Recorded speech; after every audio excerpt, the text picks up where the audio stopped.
Praise road. હું Stanley Macwan. મારી YouTube channel Gujarati Bible સ્ટડીમાં તમારું સ્વાગત છે. મારી ચેનલને તમે સબસ્ક્રાઈબ કરી લો અને ઈશ્વરના જ્ઞાનમાં તમે વધતા જાઓ.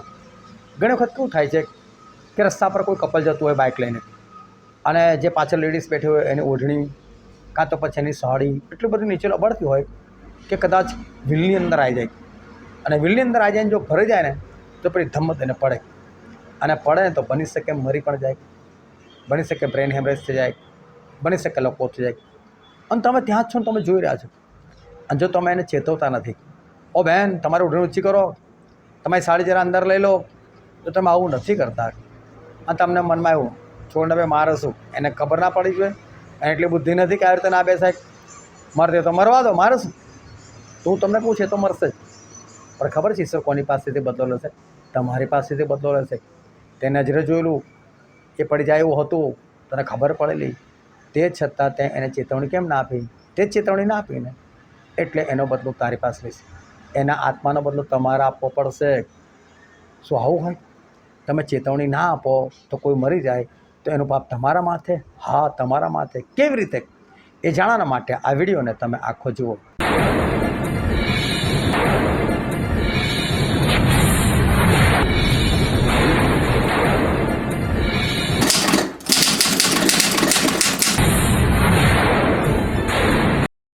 માનેક કે સવારથી લઈને અત્યાર સુધી ઈશ્વર આપણને સાચ્યા, સંભાળ્યા, અને ઈશ્વર આપણને આ જગ્યા પર એકત્ર કર્યા માટે આપણે ઈશ્વર પિતાનો આપણે પુષ્કળ આભાર માનીએ.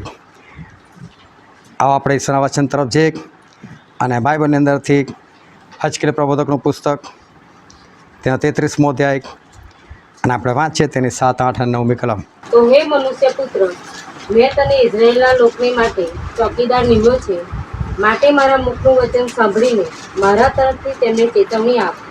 જ્યારે હું દુષ્ટને કહું કે હે દુષ્ટ માણસ, તું નક્કી માર્યો જશે, ને તું તે દુષ્ટ માણસને તેના દુરાચરણથી ફરવાની ચેતવણી આપવાને કંઈ બોલે નહીં, તો તે દુષ્ટ તો પોતાના પાપને લીધે માર્યો જશે, પરંતુ તેના રક્તનો બદલો હું તારી પાસેથી લઈશ. જો તું દુષ્ટ માણસને તેના દુરાચરણથી ફરવાની ચેતવણી આપે, તે છતાં તે પોતાના દુરાચરણથી ન ફરે, તો તે પોતાના પાપને લીધે માર્યો જશે, પણ તે પોતાનો જીવ બચાવ્યો છે.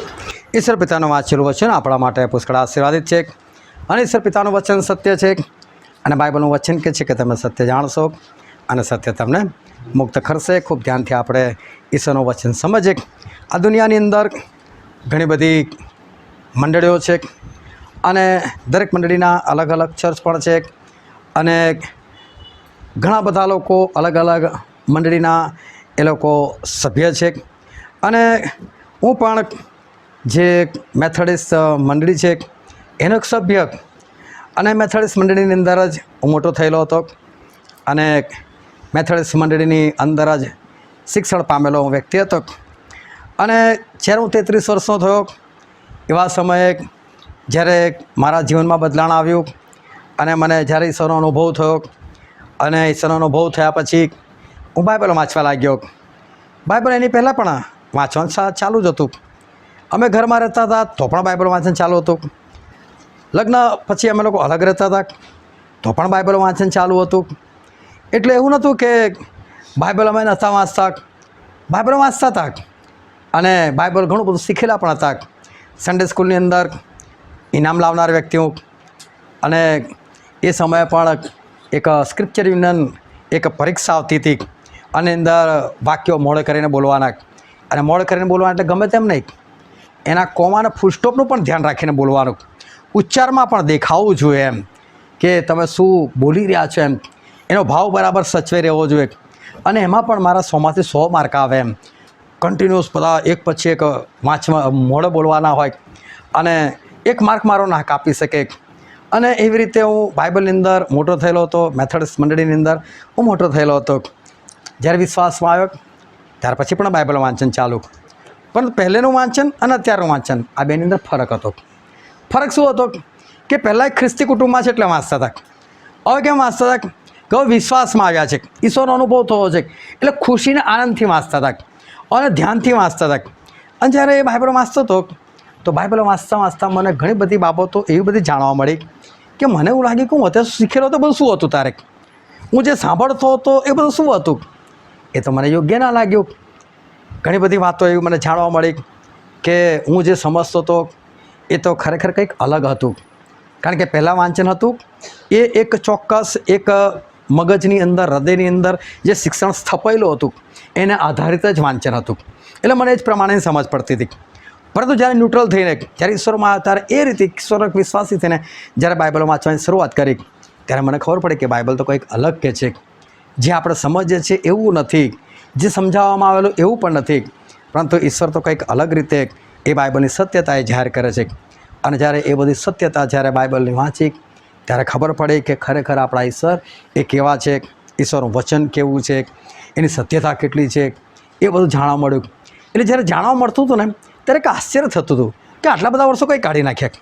પહેલાંય બાઇબલ વાંચતા હતા, એ શબ્દો વાંચતા હતા, પણ ત્યારે સમજ નથી પડતી. અને સમજ પડતી તો કંઈ અલગ રીતે સમજ પડતી હતી. હવે એ જ વસ્તુ અલગ રીતે કેમ સમજવા લાગી? તો પાઉલ પ્રેરિતના જીવનમાં જુઓ કે પાઉલ પ્રેરિત જે છે એમની પાસે આ જ બાઇબલ હતું. અને એ જ બાઇબલથી પ્રભુ શું માનતા હતા? એ કોઈ જૂઠો વ્યક્તિ માનતા હતા. તો જ્યારે એ પ્રભુના દર્શન થયા અને ત્યાર પછી વાંચવા લાગ્યા તો એ જ બાઇબલ. પણ હવે એ જ બાઇબલથી એમણે શું સાબિત કર્યું? ઈસુ એ જ ખ્રિસ્ત છે. પહેલાં એ જ બાઇબલથી શું સાબિત કરતા? ઈસુ ખ્રિસ્ત નથી. શીખેલા પણ શું હતા? ઈસુ ખ્રિસ્ત નથી. પણ જ્યારે વિશ્વાસમાં આપણે જ્યારે વાંચી ત્યારે અમને ખબર પડી એટલે ઈસુ તો ખ્રિસ્ત છે કે છે. કેટલી અદ્ભુત બાબત! એટલે જે સત્ય છે ને એ સત્ય જ્યારે તમારી ઉપર પ્રકાશ આવે ને ઈશ્વરનો ત્યારે જ ખબર પડે. અને પ્રકાશ આવ્યો એટલે મને ખબર પડી. કારણ કે મેથોડિસ્ટ મંડળની અંદર મોટો થયેલો હતો અને એટલે ત્યાં નાનપણની અંદર એક છાંટાનો એક બાપ્તિસ્મા આપે અને પિતા, પુત્ર અને પવિત્ર આત્માના નામે માથા પર છાંટા નાખી દેવામાં આવે અને કહી દેવામાં આવે કે ભાઈ તમારું બાપ્તિસ્મા એ થઈ ગયું છે. અને મારું બાપ્તિસ્મા થયું ત્યારે હું 4 વર્ષનો હતો. અને મને કેવી રીતે ખબર પડી કે એનું સર્ટિફિકેટ મને મળ્યું ને એટલે મને ખબર પડી કે એક તો હું 4 વર્ષનો હતો. બાકી ત્યારે શું થયેલું હકીકતમાં તો મને કશું ખબર જ નથી.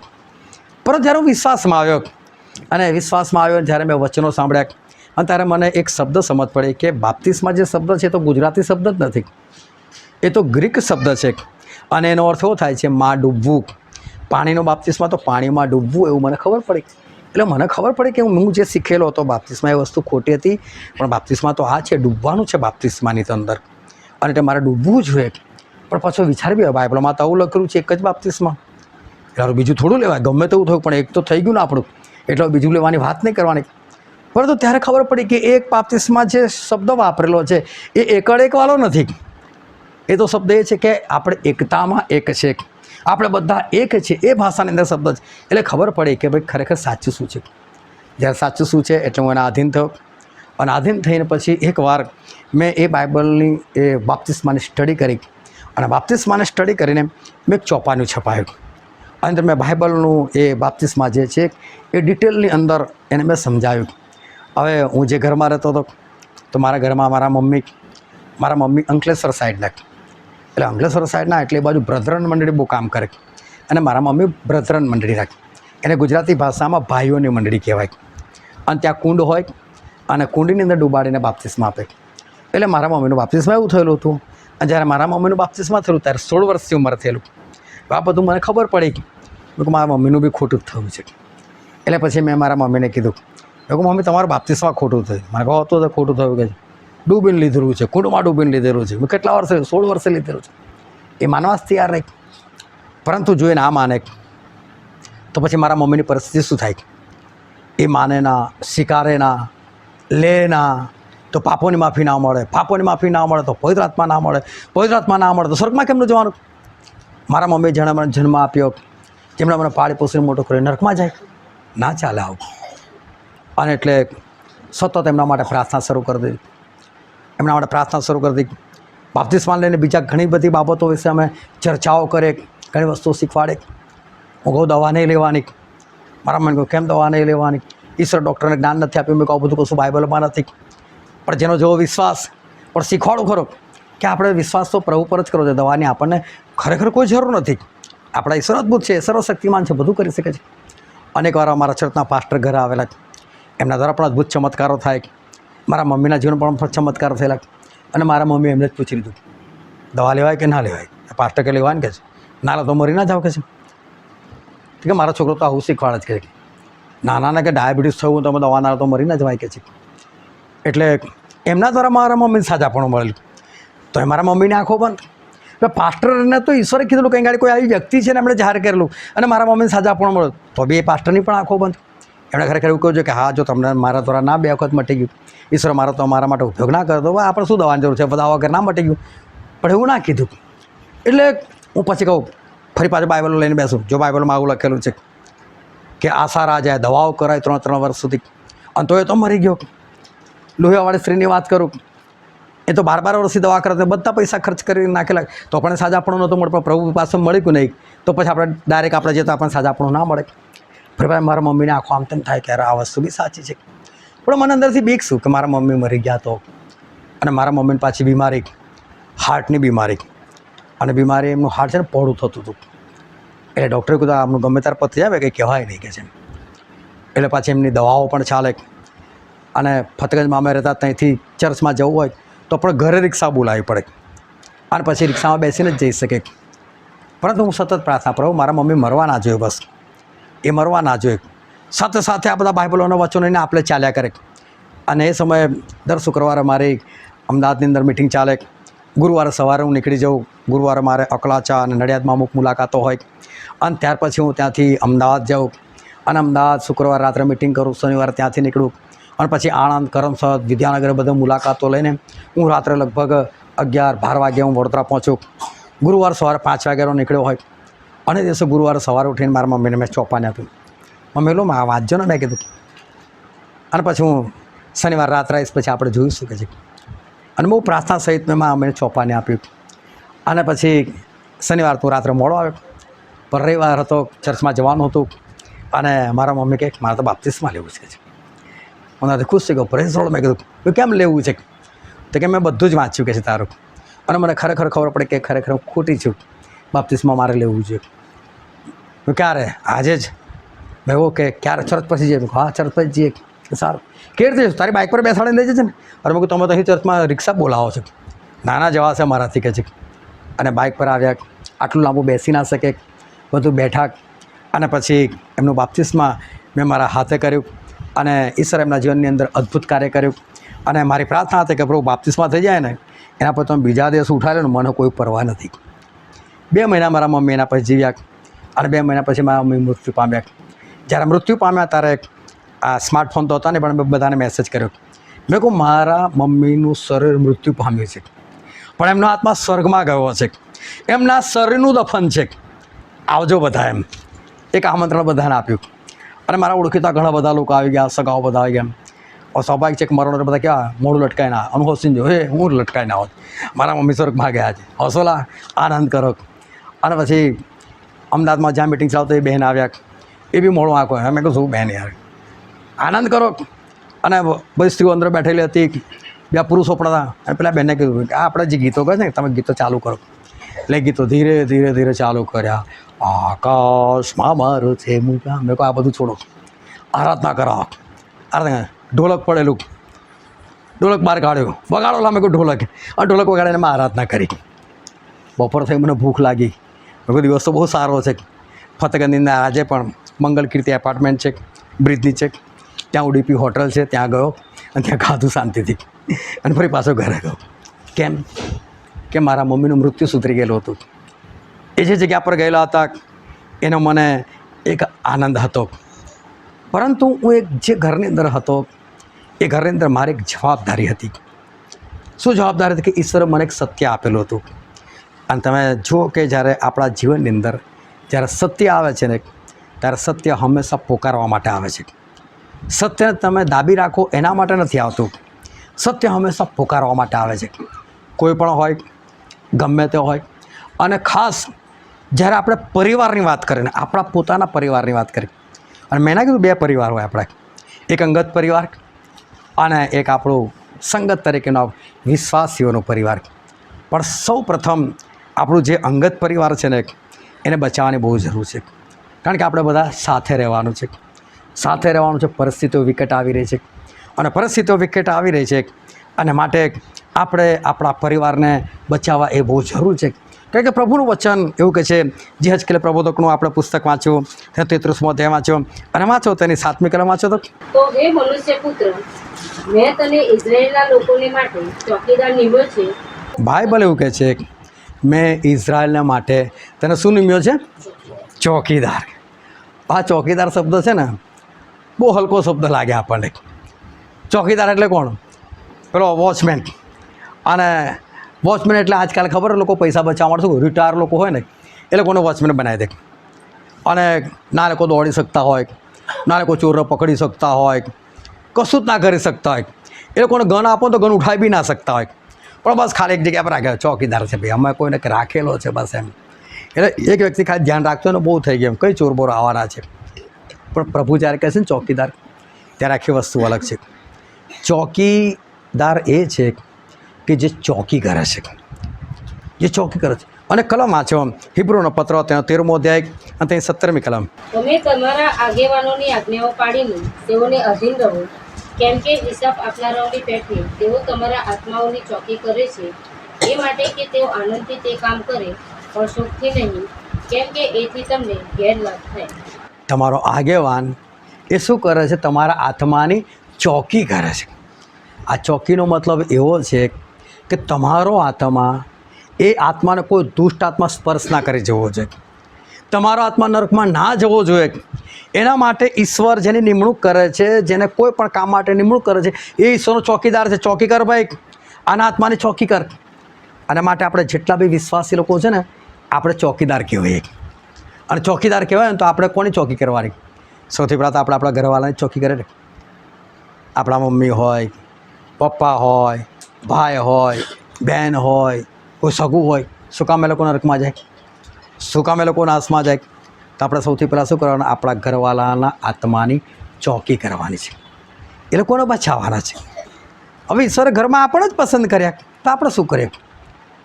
ઈશ્વર જ્યારે આપણી જ નિમણૂક કરી, તો પછી આપણી ફરજ છે કે આપણે આપણા પરિવારને બચાવી લઈએ, આપણે આપણા મા બાપને, ભાઈ બહેનને, આપણા સગાઓને આપણે બચાવી લઈએ. અને જો આ એક જગ્યા એવી છે ને, બહુ સરસ છે. આજે કદાચ મારે બહાર જઈને કોઈ અન્ય ધર્મીની આગળ પ્રભુના 2 વચન બોલવા હોય ને, તો અંદરથી એવું થાય કે કોઈ મારે તો નહીં, કોઈ સાંભળશે કે નહીં શું ખબર. પણ આપણા અંગત જ હોય તો શું બીક? મા બાપથી શું બીવાનું? મા બાપ તો આપણે સારા માણસ છે. ભાઈઓ બહેનોથી શું બીવાનું? સગાઓથી શું બીવાનું? એ તો આપણા સ્નેહીજનો છે, આપણું સારું ઈચ્છનાર લોકો. એ લોકોથી કોઈ બીવાની જરૂર. બિંદાસથી બેસો એ દુકાન સાથે. ચાલ ભાઈ બાઇબલ કાઢ. ચલો હું બી બાઇબલ કાઢું છું. ચાલ આ વચનમાં શું લખેલું છે? તું શું સમજે છે બોલ. અને ખરેખર બાઇબલમાં શું સમજાયું? ચલો કે સર આપણે શું નહીં મળ્યા? ચોકીદાર નહીં મળ્યા છે. ચોકી આ રીતે થાય છે. અને આપણે આપણા સગાઓના આત્માની શું કરવાની છે? ચોકી કરવાની છે. કેમ ચોકી કરવાની છે? વાંચો તો ફરી 7મી કલમ. તો હે મનુષ્ય પુત્ર, મેં તને ઇઝરાયેલના લોકોને માટે ચોકીદાર નિમ્યો છે, માટે મારા મુખનું વચન સાંભળીને મારા તરફથી તેમને ચેતવણી આપ. શું કહે છે? મારા મુખનું વચન સાંભળીને એ લોકોને ચેતવણી આપ. ઈશ્વર આપણને કહે આપણે ચોકીદાર છે, એ વાત આપણે આગળ આપણા પરિવારજનોને કહેવાની. પછી જ્યારે હું દુષ્ટને કહું કે હે દુષ્ટ માણસ, તું નક્કી માર્યો જશે. જો પ્રભુ શું કહે? જ્યારે હું દુષ્ટને કહું, આપણા ઘરની વાત નથી, આપણા મમ્મી પપ્પા, ભાઈ બહેન, કોઈ સગાની વાત, કોઈ દુષ્ટની વાત છે. દુષ્ટ એટલે કે શેતાન જેવો, જેની અંદર શેતાન જ વાસ કરો, એવા કોઈ દુષ્ટની વાત છે. જ્યારે હું દુષ્ટને કહું, શું કહે? હે દુષ્ટ માણસ, તું નક્કી માર્યો જશે, ને તું તે દુષ્ટ માણસને તેના દુરાચરણથી ફરવાની ચેતવણી આપવાને કંઈ બોલે નહીં, તો તે દુષ્ટ તો પોતાના પાપને લીધે માર્યો જશે, પરંતુ તેના રક્તનો બદલો હું તારી પાસેથી લઈશ. જો ઈશ્વર કોની પાસે લેવાનું? જેની નિમણૂક કરી છે એની પાસે. તારી પાસે બદલો લઈશ ભાઈ. દુષ્ટ જો એક દુષ્ટનો બદલો લેતા હોય પ્રભુ, તો આપણા મા બાપનું, આપણા ભાઈઓ બહેનોનું, આપણા સગાઓથી ઈશ્વર બદલો ના લે આપણી પાસેથી. ઈશ્વર આપણી પાસે બદલો લેશે. માટે ઈશ્વર શું ચાહે છે? મેં તને જે સત્ય આપ્યું છે ને, બોલ કે છે, તું બોલ, એને શીખવાડ, એને કે બચાવી લે તું એ લોકોને. આપણી ફરજ છે. ઈશ્વર આપણે ચોકીદારની મેલા છે. માટે આપણે આપણા દરેક સગાઓને આપણે બચાવનાર છે. આપણા પરિવારથી આપણે શરૂઆત કરીએ, એ લોકોને બચાવનાર છે. પરિવારને એક મને એક ચિંતના કરી નાખીએ, એમના આત્માને ચોકી કરે કે જેણે આપણે જન્મ આપેલો છે, જેણે આપણને પાળી પોષીને મોટા કરે છે, આપણું સારું ઈચ્છ્યું છે, આપણું ભલું ઈચ્છ્યું છે, જે આપણા દુઃખમાં દુઃખી થયેલા, જે આપણા માટે ઉજાગરા કરેલા છે, આપણે કઈ રીતે એ લોકોને નાશમાં જવા દે નહીં. આપણે લોકોને બચાવવાની જરૂર છે, ખોટી સંગતથી લોકોને બચાવવાની જરૂર છે, ખોટી જગ્યાથી લોકોને બચાવવાની જરૂર છે, એ લોકોને યોગ્ય રસ્તો બતાવવાની જરૂર છે, એ લોકોને રસ્તા પર લાવવાની જરૂર છે, એ લોકોની સાથે બેસવાની જરૂર છે, અને એ લોકોને ચોકીદારી કરીને એ લોકોને શીખવાડવાની જરૂર છે કે સત્ય આ છે, તમે સત્યની અંદર ચાલો.